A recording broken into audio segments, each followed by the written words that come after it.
कभी कभी सोचती हूँ कि प्रेम आखिर होता क्या है। क्या प्रेम वही है जो हमें मिले या प्रेम कुछ और है। आज मैंने सोचा क्यों ना मैं प्रेम को ही ढूंढ लूँ। फिर मैंने अपने आसपास ढूंढना शुरू किया। राधे राधे। वेलकम है आप सभी का एक नए वीडियो में। लेकिन प्रेम कहीं दिखाई नहीं दिया। फिर मैंने सोचा कि शायद प्रेम को समझने के लिए मुझे लोगों को देखना होगा, उनको परखना होगा, उनसे बातें करनी होंगी।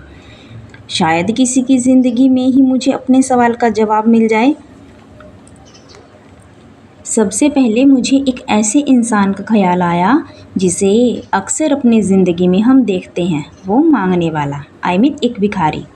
मैंने सोचा जिसके पास खुद के लिए बहुत कम है, उसके मन में प्रेम कैसा होगा। और मैंने कल्पना की शायद वह अपनी परेशानी बताएगा, अपने दर्द की बात करेगा। लेकिन फिर मुझे लगा अगर वह कुछ मांगने के बाद भी किसी को दुआ देकर जाए तो उसके पास देने के लिए शायद कुछ ना हो, लेकिन दुआ तो है। तब मुझे लगा शायद चीज़ों से नहीं, कभी कभी दुआ ही तो प्रेम होती है। या यूँ मानिए दुआ ही प्रेम का दूसरा स्वरूप है। और फिर ऐसे ही फिर से ख्याल आता है मन में, क्योंकि प्रेम में ढूंढने निकली थी कि हम उन्हें कभी खाना देते हैं। मैं किन की बात कर रही हूँ? जीव की। कभी नहीं देते हैं, कभी प्यार करते हैं, कभी नज़रअंदाज करते हैं।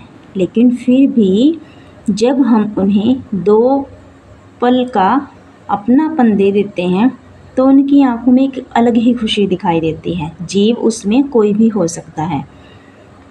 और मैंने सोचा शायद प्रेम का सबसे सच्चा रूप यही है, बिना किसी उम्मीद को किसी को कुछ दे देना, और न बदले में कुछ मांगना, न कोई हिसाब रखना। बस इतना ही से सामने वाला कि थोड़ा खुश हो जाए, बस इतना ही।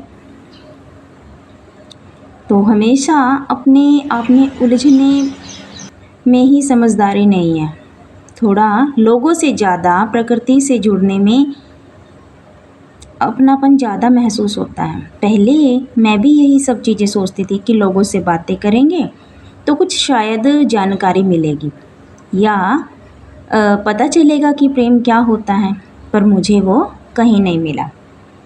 फिर मैंने सोचा कि प्रेम को शायद सबसे अच्छी तरह कौन समझ सकता है, और वही समझ सकता है जिसने ज़िंदगी को बहुत करीब से देखा हो। और तब समझ आया प्रेम सिर्फ महसूस करने की चीज़ नहीं है, प्रेम तो उम्र भर निभाने की चीज़ है। मैं बात कर रही हूँ किसी बुजुर्ग की, लेकिन वहाँ मुझे किसी बुजुर्ग में भी प्रेम नहीं नज़र आया। तो बच्चे के साथ साथ बात करते करते अचानक से मुझे कुछ अपनापन महसूस हुआ। जीवों के साथ बात करते मुझे अपनापन महसूस हुआ, उनसे जुड़ते समय मुझे अपनापन महसूस हुआ। लेकिन मेरी तलाश अभी पूरी नहीं हुई थी। फिर एक बच्चे की आंखों में प्रेम दिखाई देता है। वहाँ ना कोई हिसाब था, ना कोई स्वार्थ था, बस सिर्फ अपनापन था। शायद प्रेम भी ऐसा ही होता है। और तब मुझे अपनी ही एक बात याद आई कि प्रेम को शब्दों में बयान करना मुश्किल है, उसको समझाना ही नहीं, समझना भी मुश्किल है। कुछ प्रेम ऐसे होते हैं जिन्हें आंखें दिखा नहीं सकती, और कुछ प्रेम ऐसे होते हैं जिन्हें शब्द बता नहीं सकते, और शायद कुछ प्रेम ऐसे भी होते हैं जिन्हें देखकर इंसान खुद से पूछता है कि आखिर ये कैसा प्रेम है जिसमें प्रेम ही मुस्कुरा नहीं सकते। यहाँ पर मेरा मतलब उस प्रेम से है जहाँ इंसान किसी की खुशी के लिए सब कुछ करता है और बदले में उसे ना तो खुशी मिलती है ना ही प्रेम। लेकिन जहाँ पर प्रेम हो वहाँ पर अपेक्षा नहीं होती, उपेक्षा नहीं होती, प्रेमी ही भीतर से खाली रह जाता है।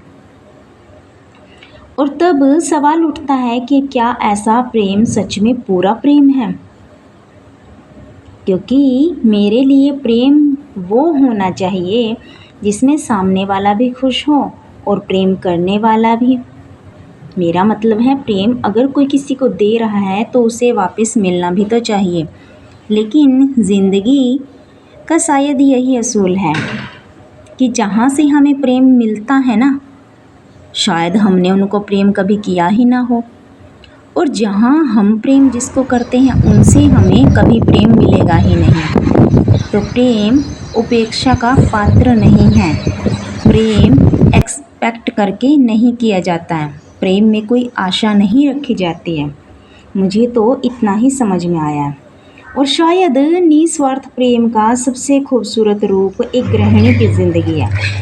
वो हर दिन अपने घर की जिम्मेदारियों को निभाती है बिना किसी की तारीफ की उम्मीद के, क्योंकि उसका प्रेम हमेशा कहा नहीं जाता, कभी कभी निभाया भी जाता है, कभी कभी बताया भी जाता है, कभी कभी सिर्फ जताया ही जाता है।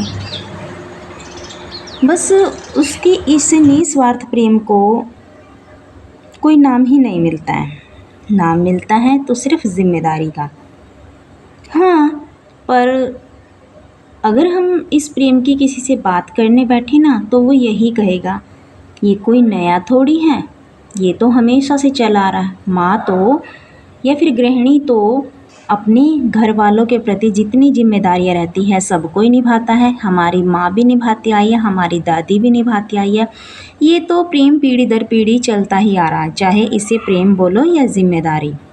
लेकिन मेरा मानना बस यही है, बस उसके इस निस्वार्थ प्रेम के बदले उसे भी अगर थोड़ा सा सम्मान मिल जाए तो शायद उसके लिए इतना ही काफ़ी है।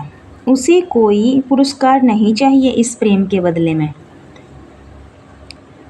तो मुझे तो इतना ही समझ में आया है जब मैं प्रेम को ढूंढने निकली ना, सिर्फ हर किसी ने अपनी अंदर की भावनाओं को जताया है, लेकिन जो जीव हैं ना तो वो उपेक्षा करते हैं, ना उनको किसी से कोई उम्मीद रहती है। और जो पशु पक्षी हैं कोई किसी से उम्मीद नहीं करता है। एक बच्चे का निस्वार्थ भाव होता है, बच्चों की आंखों में कोई स्वार्थ नहीं होता, उसका प्रेम निस्वार्थ होता है। और दूसरा, इतना मुझे समझ में आ चुका है कि स्त्री भी प्रेम का ही दूसरा स्वरूप है, या स्त्री खुद ही प्रेम है।